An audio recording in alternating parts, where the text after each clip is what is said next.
Hiring a new maid brings back haunting memories, as the millionaire realizes she is someone he once loved. Their reunion sparks emotions and dilemmas that he thought were long buried. And if you cherish your family and love stories like this, don't forget to subscribe to our channel and avoid 10 years of bad luck. The morning sun streamed through floor-to-ceiling windows of Ryan Williams's Upper East Side penthouse, illuminating an expansive living room filled with designer furniture and expensive art pieces. At 35, Ryan had everything money could buy, yet he stood at his window, coffee in hand, watching the city below with detachment. The room's emptiness echoed his own isolation. His morning routine never varied. Wake up at 5 a.m., work out in his private gym, shower, and prepare for another day of managing his technology empire. The cleaning staff moved silently around him, trained to be invisible. Their presence only emphasized his solitude. Ryan checked his watch, another charity gala tonight. These events had become a blur of fake smiles and shallow conversations. Last week's newspaper had named him one of New York's most eligible bachelors, but the thought made him grimace. The women who pursued him were predictable, society daughters and ambitious socialites, all fitting perfectly into his world, but lacking something he couldn't name. His assistant's resignation last week had thrown his schedule into chaos. The temporary replacement wasn't working out, mixing up appointments and mishandling important calls. Ryan needed someone competent, someone who could manage both his business and personal life with discretion. The interviews that morning had been disappointing. 5 candidates, all with impressive resumes, but lacking the right qualities. Too eager to please. Too focused on the prestige of working for him rather than the job itself. Ryan rubbed his temples, dreading the next round of interviews. The final candidate arrived exactly on time. Ryan barely glanced at her resume before the interview began. Her presence was different, calm, professional, without the nervous energy of the previous candidates. She answered his questions directly, showing genuine interest in the work rather than the lifestyle it might afford her. I believe efficiency comes from understanding not just what needs to be done, but why it needs to be done, she explained, her voice carrying a hint of something familiar that Ryan couldn't place. I'm not interested in the glamour of working for a billionaire. I'm interested in doing meaningful work. Ryan found himself paying closer attention. Her responses were thoughtful, demonstrating both competence and character. She spoke about her experience managing complex projects, her ability to handle confidential information, and her commitment to excellence. When she mentioned growing up in Connecticut, something stirred in Ryan's memory, but he pushed it aside, focusing on the interview. He noticed her simple but elegant attire, her direct gaze, and the way she carried herself with quiet confidence. The moment of recognition came when she handed him her driver's license for the background check. Hannah Morrison. The name hit him like a physical force, though he maintained his composed exterior. Memories he'd locked away for years threatened to surface. Summer afternoons, shared laughter, innocent promises. Hannah showed no sign of recognizing him, or if she did, she hid it well. She maintained her professional demeanor, discussing salary expectations and start dates as if they were perfect strangers. Ryan found himself studying her features, searching for traces of the girl he once knew in this accomplished woman before him. "When can you start?" he heard himself ask, his voice steadier than he felt. "Tomorrow, if needed," she replied, her expression revealing nothing. As she left his office, Ryan remained at his desk, trying to process what had just happened. The girl who had once meant everything to him, who had disappeared from his life so completely, was now going to be working alongside him daily. The implications of this coincidence, if it was a coincidence, threatened to upend the carefully ordered world he'd built. His phone buzzed with messages about the evening's gala, but Ryan barely noticed. His mind was caught between past and present, between the Hannah he'd known and the woman who'd just walked out of his office. For the first time in years, his perfectly controlled life felt suddenly, dangerously uncertain. Hannah's first week transformed the atmosphere of Ryan's penthouse. Where silence once dominated, efficient activity now flowed. She arrived each morning at 7 a.m. sharp, bringing a subtle energy that seemed to revitalize the space. Ryan found himself looking forward to their morning briefings, though he maintained strict professional boundaries. Her organization skills impressed him immediately. Within days, she had streamlined his schedule, removing unnecessary meetings and creating time blocks that actually made sense. She handled his business contacts with remarkable diplomacy, and even his most demanding clients seemed pleased with her approach. Ryan noticed small changes in his routine. His usual catered lunches from exclusive restaurants were replaced with more practical options. When he questioned this, Hannah explained the efficiency of having simpler, healthier meals delivered from local businesses. Her practical reasoning made sense, though he suspected there was more to her choices. One particularly busy Tuesday, Hannah suggested they review his upcoming commitments over lunch. Instead of ordering in, she recommended a small deli 2 blocks away. Ryan's initial hesitation disappeared when she pointed out it would give them uninterrupted time to talk, away from phones and interruptions. The deli was nothing like his usual establishments. No white tablecloths, no sommelier, just simple wooden tables and the smell of fresh-baked bread. Hannah navigated the menu with familiarity, recommending their pastrami sandwich. Ryan found himself following her lead, surprised by his own comfort in this modest setting. "This place reminds me of somewhere I used to go," he said, then stopped himself, unsure if he should reference their shared past. Hannah paused briefly before responding. Good food doesn't always need fancy presentation. Her tone remained professional, but something in her eyes softened. As they discussed his upcoming board meeting, Ryan found himself distracted by small details. The way she tucked her hair behind her ear, her focused expression as she took notes, mannerisms that hadn't changed since childhood. The sandwich, he had to admit, was better than anything he'd eaten in recent memory. Their conversation shifted when Hannah's phone buzzed. Her expression tightened as she checked the message. "I'm sorry, I need to make a quick call. It's about my brothers," she explained, stepping outside. When she returned, Ryan noticed the worry lines around her eyes. "Everything okay?" he asked, surprising himself with his concern. Hannah hesitated before answering. "My youngest brother needs new textbooks for college. The scholarship doesn't cover everything." She spoke matter-of-factly, but Ryan could sense the weight of responsibility in her voice. "You're supporting them through school?"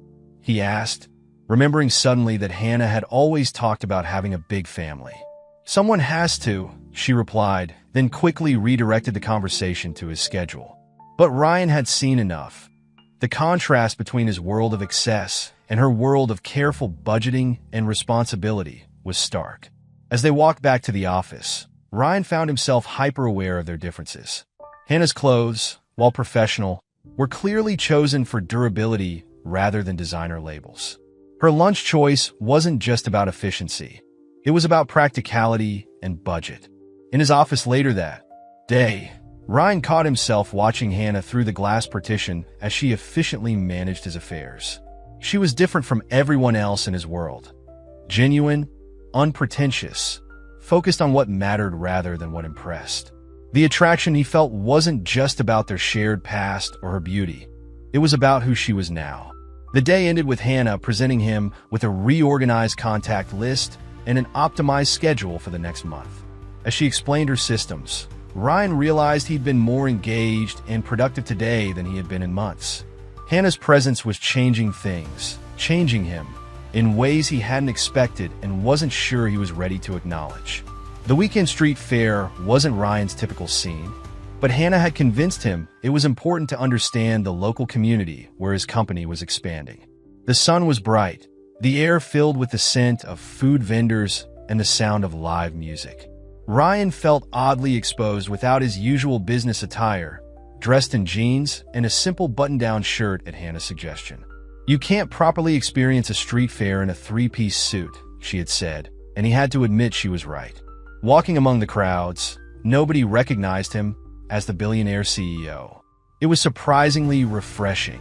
Hannah navigated the fair with ease, stopping at various stalls, explaining the stories behind local artisans. She knew many vendors by name, greeting them warmly. Ryan watched as she chatted with an elderly woman selling homemade jam, struck by how naturally Hannah moved between his world of corporate boardrooms and this vibrant, everyday scene. "Try this," she said, offering him a piece of fresh empanada from a food truck. The flavor was incredible, nothing like the carefully plated meals he was used to. Hannah smiled at his surprised expression. Sometimes the best things in life aren't found in five-star restaurants. As they walked, Ryan noticed details about Hannah he hadn't allowed himself to see before. The way her eyes crinkled when she laughed, her genuine interest in people's stories, the slight accent that emerged when she was excited. All remnants of the girl he'd known, now part of this accomplished woman.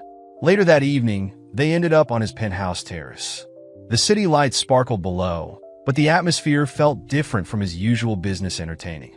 Hannah sat in one of the lounge chairs, looking out at the view.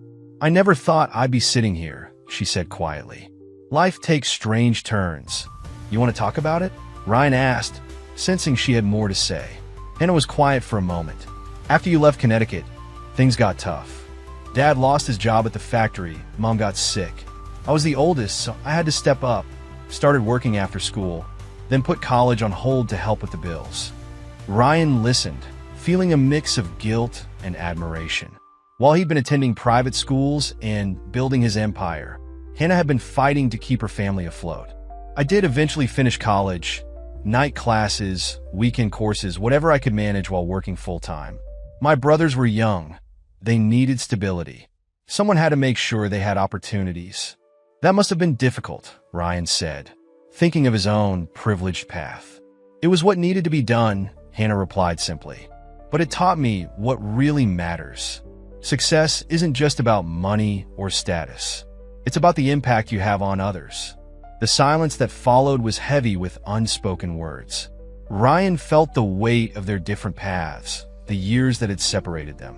He thought about their childhood friendship, the simple happiness they'd shared before social class, and family expectations had torn them apart. "Hannah," he started, feeling compelled to explain his own past. "About what happened when I left. It was a long time ago," she interrupted, but her voice held a note of tension. "No, Ine, I had to tell you this," Ryan insisted. "My father," a sudden call from his security team interrupted them. An urgent business matter required his attention. As he dealt with the situation, Ryan could feel the moments slipping away. Hannah excused herself, citing the late hour, leaving him with the weight of unspoken explanations. Watching her leave, Ryan realized how much he wanted to tell her everything. About his father's threats, about the arranged move to boarding school, about how leaving her had been the first of many compromises he'd made to meet his family's expectations. But the words remained unsaid, trapped behind years of carefully constructed walls. The city continued to buzz below, but Ryan's thoughts were far away, back in a small Connecticut town where two kids from different worlds had once believed that nothing could come between them. Now, years later, those same differences loomed larger than ever, complicated by adult responsibilities and unspoken truths. The Williams family mansion in the Hamptons buzzed with wedding preparations. Sarah, Ryan's younger sister, stood in the grand foyer, surrounded by wedding planners and decorators, her face a mask of composed enthusiasm that Ryan saw right through. "Everything has to be perfect," their mother Elizabeth repeated, directing staff with military precision. "The Ashworths are one of the most prominent families on the East Coast. This wedding will merge two great dynasties." Ryan watched his sister's shoulders tense at their mother's words. Sarah had always been the family pleaser, following their parents' expectations without question. Her engagement to Thomas Ashworth III had been celebrated as a perfect match in their social circle. But Ryan noticed how his sister's smile never quite reached her eyes anymore. During a brief moment alone in the library, Sarah turned to Ryan. "How do you do it?" she asked, fidgeting with her diamond engagement ring. "How do you handle all the pressure?" "What do you mean?" Ryan kept his tone neutral, though he sensed where this was heading. "You've changed lately. You seem lighter somehow, more like the brother I remember from when we were kids." Sarah studied him carefully. "It's that new assistant of yours, isn't it, Hannah?" Ryan maintained his poker face, but Sarah had always been able to read him. "This isn't about Hannah. This is about your wedding." "Don't deflect," Sarah pressed. "I've seen how you are around her. You smile more. You actually laughed at last week's family dinner. You never laugh at those anymore." The family dinner she referenced had been different. Hannah had been there, officially to coordinate some business matters, but her presence had changed the entire dynamic. She'd handled their mother's subtle condescension with grace, and their father's probing questions about her background with dignified honesty. Thomas wants to move to London after the wedding, Sarah suddenly announced. He says it's for business, but I think he just wants to separate me from my photography career here. Ryan frowned. Sarah's photography had been gaining recognition in New York galleries, though their parents dismissed it as a hobby. What do you want to do? What do you want? Sarah laughed bitterly. When has that ever mattered? Mother says this marriage will secure our family's social position for another generation. Father says it's good for business. The Ashworths have connections we need. During dinner that evening, Ryan watched as Sarah played her part perfectly, the dutiful daughter, the excited bride-to-be. But he caught her staring at her phone under the table, probably looking at messages from Jack, her photographer mentor, whom their parents disapproved of. Ryan, dear, their mother's voice cut through his thoughts. When are you going to follow your sister's example? The Preston's daughter is recently divorced. She'd be perfect for you. I'm focused on the company right now, mother, Ryan replied automatical. Lee, you can't keep using work as an excuse, his father chimed in. A man in your position needs a suitable wife, someone who understands our world. Ryan thought of Hannah, of their conversation on his terrace, of her strength and authenticity. And what exactly is our world, father? A tense silence fell over the table. Sarah shot him a surprised look. He never questioned their father. Our world, their father said slowly, is one of responsibility to family legacy and social position. Something you do well to remember. Later, as Ryan prepared to leave, Sarah caught his arm. Be happy, Ryan, she whispered. Don't let them define your life like they've defined mine. Driving back to the city, Ryan thought about Sarah's words, about Hannah, about the carefully constructed walls of their social class.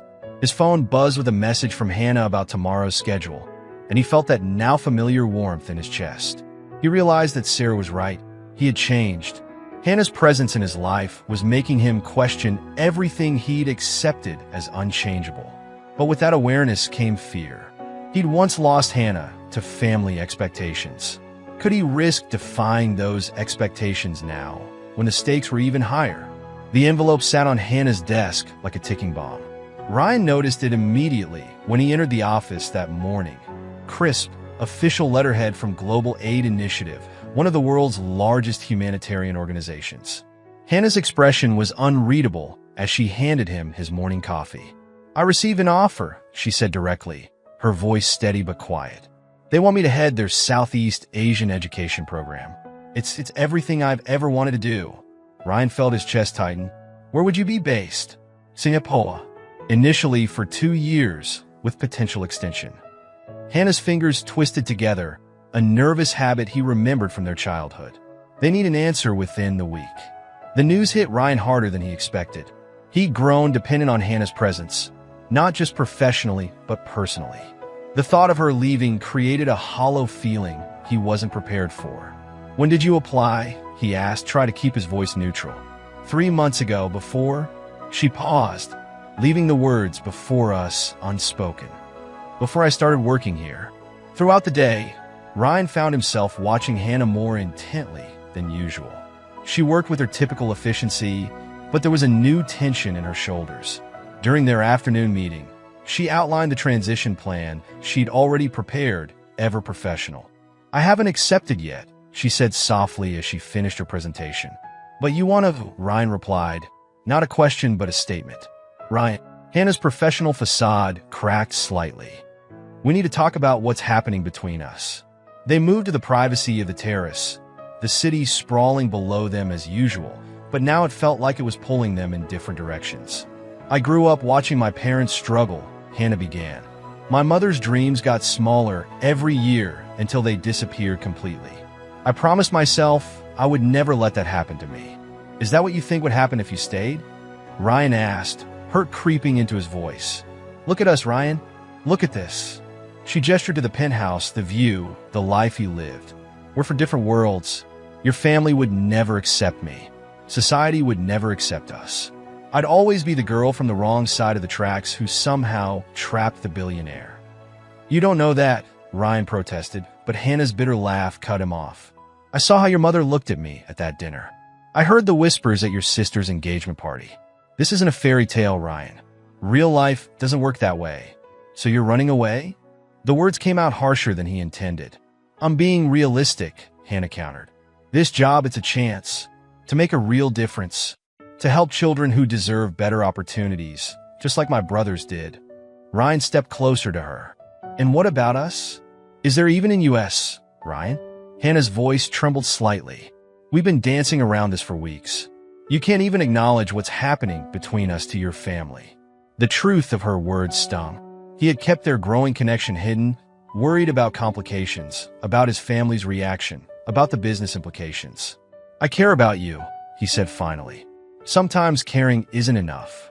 Hannah's eyes glistened. Sometimes we have to choose between what we want and what we need. The silence that followed was deafening. Below them, New York continued its endless rhythm, oblivious to the drama unfolding above. Ryan wanted to tell her she was wrong, that they could make it work, that he would stand up to his family, to society, to anyone who questioned them.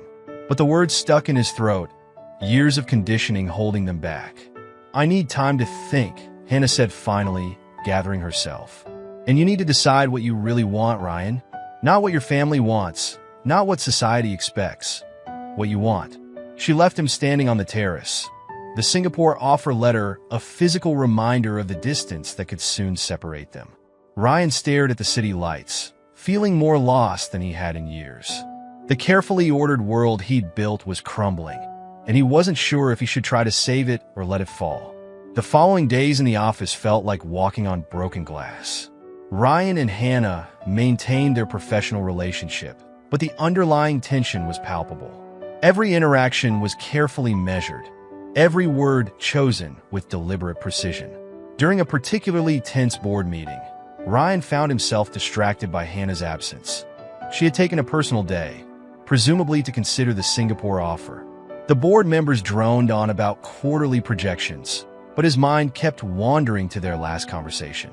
Ryan, his father's sharp voice, cut through his thoughts. Are you even listening? This merger is crucial for our family's interests. Family interests. The phrase echoed in his head, a constant refrain throughout his life. Looking around the boardroom, Ryan suddenly saw it clearly. The golden handcuffs that had always bound him, disguised as privilege and responsibility. After the meeting, he sat alone in his office, staring at a photo on his desk. It showed him at his company's launch, his father's hand on his shoulder, both smiling for the cameras. But Ryan remembered that day differently. Remembered his father's whispered warnings about maintaining the family's reputation, about the responsibilities that came with their name. His phone buzzed, a message from Hannah. I've made my decision. Can we talk? The meeting happened in his office as the sun was setting. Hannah looked composed, but Ryan noticed she had worn the simple silver necklace she always touched when nervous. I'm taking the position, she said without preamble. Even though he had expected it, the words hit him like a physical blow. Hannah, wait. Please let me finish, she interrupted. I've drafted a complete transition plan. I'll stay for 2 weeks to train my replacement. Everything will be organized before I leave. This isn't about the job, Ryan said, standing up. This is about us. Is it? Hannah's voice cracked slightly. Because from where I stand, there isn't an US. There's you in your world, and me in mine, and we've been pretending the gap between them isn't there. I can change things, Ryan insisted, but even to his ears, the words sounded hollow. Can you? Hannah challenged. Are you ready to tell your family about us? To face the society pages calling me a gold digger? To watch your father's disapproval and your mother's thinly veiled insults? Ryan's silence was answer enough. That's what I though. Hannah said softly. You're not ready to fight for us, Ryan. And I'm not willing to hide in the shadows, pretending to be something I'm not. The discussion turned into an argument, their voices rising with emotions too long suppressed. You're running away again, Ryan accused. Just like before. Hannah's laugh was bitter. Is that what you think happened before? Maybe you should ask your father about that. Before he could respond, she turned and walked out, leaving him with questions he wasn't sure he wanted answered. Later that night, alone in his penthouse. Ryan poured himself a drink and watched the city lights blur below. The emptiness of his luxury apartment mocked him. Every surface gleamed with expensive perfection, but none of it meant anything without Hannah's presence to make it feel like home. He thought about calling her, about rushing to her apartment and declaring that he would change everything for her. But the truth was, Hannah was right. He wasn't ready to face the consequences of choosing her over his family's expectations. The weight of his name, his position, his responsibilities, they all held him back like invisible chains. His phone buzzed again, his father, demanding his presence at tomorrow's charity gala. Another obligation, another performance of the perfect son. Ryan stared at the message, feeling trapped in a life he had never really chosen for himself. The city continued its endless dance below, indifferent to his turmoil. Somewhere out there, Hannah was probably preparing for her new life, one that would take her thousands of miles away from him. And here he sat, in his golden cage, too afraid to break free. The rain pounded against Ryan's office windows as he stared at Hannah's resignation letter. Her last day was tomorrow, and her flight to Singapore was scheduled for the following morning. The clock on his desk seemed to mock him, counting down the minutes until he lost her again. Something his sister Sarah had said kept echoing in his mind.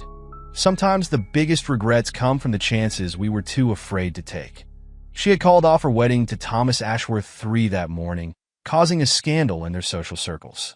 But Ryan had never seen her smile so genuinely. Standing up abruptly, Ryan grabbed his coat. His security team scrambled to follow as he headed for the elevator. "Sir, you have the Thompson meeting in 20 minutes, his temporary assistant called after him. "Cancel everything," he replied, already dialing his driver. Then he paused, looking at the sleek company car waiting outside. No, this wasn't about William Industries CEO today. This was about Ryan, just Ryan. He dismissed his security and driver, stepping out into the rain. The subway station felt foreign. He couldn't remember the last time he'd taken public transportation. Checking his phone, he found Hannah's address in the employee records. His hands shook as he typed out a message. "Don't leave. Not yet. Please." The response came quickly. "Ryan, we've been through this." He boarded the train, ignoring the curious looks from other passengers at his expensive suit. His mind raced with all the things he needed to say, all the truths he'd kept hidden. When he reached her neighborhood in Queens, the rain had become a downpour. He found her apartment building, a modest walk-up that reminded him how different their worlds were. But for the first time, that difference didn't feel like a barrier. It felt like proof of Hannah's strength, her authenticity. She wasn't home. Her neighbor, an elderly woman, recognized him from the papers. "Hannah's at the storage unit, clearing out her things before the move," she offered, giving him directions to the facility. The storage facility was closing when he arrived, soaked to the skin. Hannah stood under the awning, organizing boxes. She froze when she saw him. "What are you doing here?" she asked, her voice barely audible over the rain. "I know why you left Con." "Neck to cut," Ryan said, water dripping from his hair. "My father threatened your family's livelihood. He told you that if you didn't end things with me, he'd make sure your father never worked in the state again." Hannah's sharp intake of breath confirmed what he'd discovered in his father's old files the night before. "You didn't leave me," he continued, stepping closer. "You sacrificed what we had to protect your family.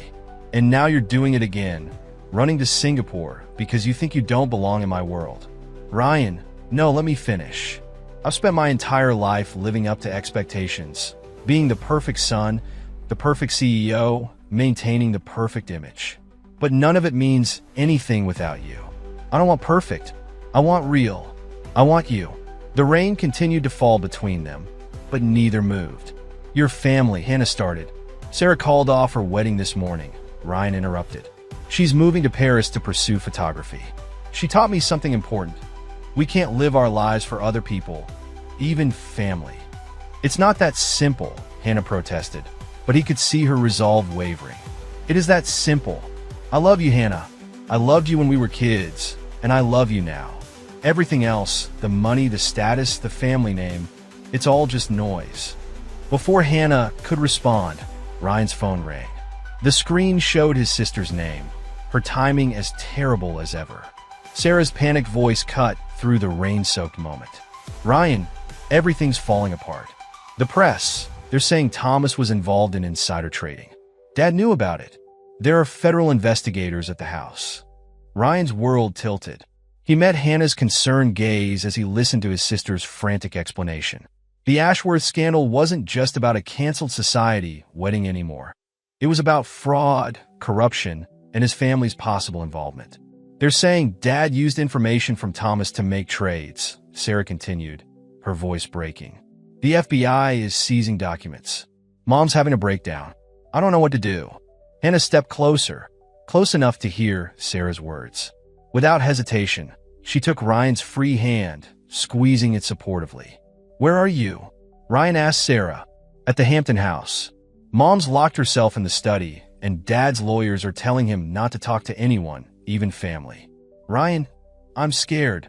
I'm coming, he said, then looked at Hannah, torn between his sister's crisis and this crucial moment with her. Hannah made the decision for him. I'll drive, she said firmly, pulling out her car keys. Your sister needs you. The drive to the Hamptons was tense. Rain pelted Hannah's modest sedan as she navigated through traffic. Ryan made calls, trying to understand the extent of the scandal. According to his contacts, Thomas Ashworth had been running a sophisticated insider trading scheme for years.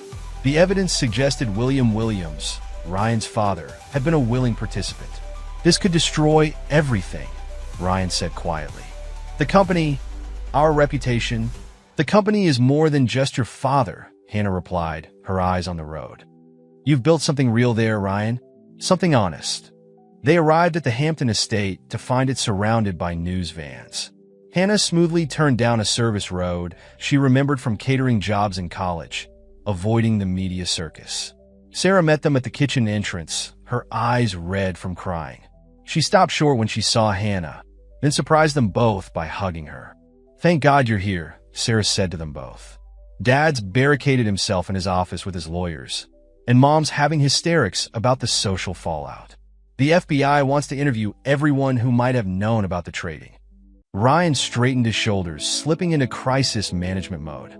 First, we need to separate the company from Dad's personal actions. Hannah, can you? I'll start drafting a press stat. It meant, she finished his thought.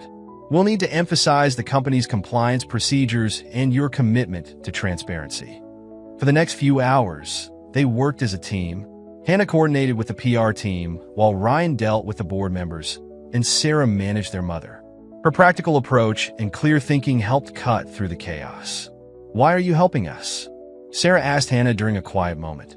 After everything our family did to you. Because it's the right thing to do, Hannah replied simply. And because despite everything, I care about what happens to you and Ryan. Ryan overheard their conversation as he returned from another tense phone call. His father's actions had placed everything at risk, but watching Hannah work tirelessly to help his family, the same family that had once torn them apart, made something clear to him. She wasn't just his past or his present. She was the future he wanted, regardless of what came next. As night fell, the immediate crisis stabilized. The company's stock had taken a hit, but Ryan's quick response had prevented a complete freefall. His father would face the consequences of his actions, but the company might survive. Back in Ryan's home office, the full scope of the scandal began to emerge. Financial records spread across his desk revealed a pattern stretching back years. His father's involvement wasn't just peripheral. He had been actively participating in the scheme, using Thomas Ashworth's position to manipulate markets for personal gain. Look at these dates, Hannah said, pointing to a series of transactions. The donations to Global Aid Initiative. They were using charitable contributions to hide the money trail. Her voice caught. The Singapore position I was offered, it might be connected to all this. Ryan felt the weight of realization settle over him. They were trying to get you out of the way. Someone must have noticed we were getting closer. Sarah, who had been quietly reviewing documents, spoke up. Thomas told me once that Dad suggested hiring Hannah. Said it would be strategic. I didn't understand what he meant then. The pieces were falling into place. Ryan's father hadn't just tried to separate them in their youth. He was still manipulating their lives, using Hannah's dedication to charitable work against her. All these years, Ryan said, his voice tight with anger. He's been controlling everything. Our lives, our choices, even our feelings. Hannah sat down heavily, her professional composure cracking. The children who would have benefited from those programs, they were just pawns in this scheme. Sarah moved to the window, watching the media van still camped outside the building. We were all pawns. My wedding, Ryan's company, Hannah's career. Dad saw us all as pieces to move around for his benefit. Ryan stood suddenly, his decision crystallizing. No more. We end this now. He picked up his phone, dialing the lead FBI investigator's number. Hannah and Sarah watched as he spoke, his voice steady. I have information about William Williams' involvement in the Ashworth trading scheme. I'll cooperate fully with your investigation. After hanging up, he turned to Hannah. I understand if this changes things. My family name is about to become toxic. The company will take a hit. Everything I have might be at risk. Hannah stood, moving to face him. Do you really think I care about any of that? The Ryan I fell in love with isn't defined by his bank account or his family name. Sarah cleared her throat. I should check on Mom. She paused at the door. Hannah, thank you for helping us see the truth. Left alone, Ryan and Hannah stood in the growing darkness of the office. The city lights blinked on outside, creating a soft glow around them. The Singapore position, Hannah said quietly. I was so proud when I got it. Now I know it was just another manipulation. Ryan took her hand. You got it because you're brilliant at what you do. They might have had ulterior motives, but your qualifications are real. What happens now? She asked. Now we stop letting others write our story. Ryan's voice was firm. My father's actions will have consequences, but there is consequences to bear. The company can be rebuilt, this time on honest foundations. Hannah's phone buzzed, the Global Aid Initiative requesting her final decision about Singapore. She stared at the message, then slowly put the phone down without responding. I think, she said carefully, there's important work to be done right here. The weight of the scandal still loomed, but as they stood together in that office, something had shifted. The barriers between their worlds hadn't disappeared, but they no longer seemed insurmountable. 2 weeks after the scandal broke, Ryan stood in his father's old office, now stripped of personal belongings. The FBI investigation was ongoing, but William Williams had already agreed to step down from all company positions. The morning papers carried headlines about his expected indictment. Ryan had spent the night drafting a new company mission statement with Hannah. Between corporate crisis management and family drama, they had barely slept, yet something felt different, clearer, more purposeful. Mr. Williams, his assistant interrupted, your father is here. William Williams entered the office, looking older than Ryan had ever seen him. Gone was the commanding presence that had dominated Ryan's life for so long. You're destroying everything I built, his father said without preamble. No, Ryan replied calmly.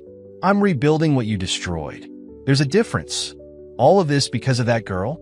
Hannah? William's voice carried a familiar note of contempt. I try to protect you from making a mistake. The only mistake, Ryan said, standing, was letting you convince me that love was less important than social status. That integrity could be sacrificed for profit. Their confrontation was interrupted by Hannah entering with urgent documents. She paused, seeing William, but held her ground. Speaking of mistakes, William said coldly. Did you know, son, that your precious Hannah discovered irregularities in our charitable donations months ago? She could have exposed everything then. I know, Ryan replied. She told me herself. She also told me how you threatened to ruin her career if she came forward. Hannah stepped forward. I didn't stay quiet because of your threats, Mr. Williams. I stayed quiet to gather evidence, to make sure when the truth came out, it would be complete. William laughed bitterly. And now, will exposing our family's shame make you happy? No, Hannah said softly. What makes me happy is seeing your son finally free to be himself. After William left, Ryan and Hannah faced the next challenge. The press had gotten wind of their relationship, spinning wild theories about Hannah's role in exposing the scandal. They're calling me a corporate spy, Hannah said, showing Ryan the latest tabloid headline. Let them talk, Ryan replied. The truth will come out.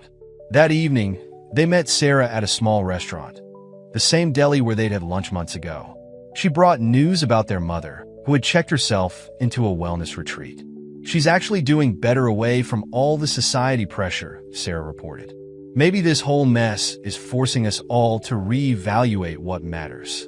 As they shared a simple meal, Ryan realized something profound. His world hadn't ended when the scandal broke. It had transformed. The company was smaller, but more ethical. His social circle had shrunk, but grown more genuine. "I have something for you," he told Hannah, pulling out a small box. Inside wasn't a ring. It wasn't time for that yet, but a key. "It's to a new office," he explained. "We're launching a legitimate charitable foundation. Real programs, real help for people who need it. I want you to run it." I stared at the key, tears in her eyes. "You remember what I said about making a difference?" "I remember everything about you," Ryan replied, "including how you always wanted to help others. This foundation will do that the right way." Sarah raised her glass. "To new beginnings?" "To truth," Hannah added. "To love," Ryan finished, taking Hannah's hand. Outside, the city hummed with its usual energy, but everything felt different. The walls between their worlds hadn't come down entirely. They had simply learned to build bridges instead. Their love story wasn't perfect, but it was real, tested by fire, and stronger for it. As they left the restaurant, walking hand in hand through the streets where their second chance had begun, both Ryan and Hannah knew that while the past couldn't be changed, the future was theirs to write together.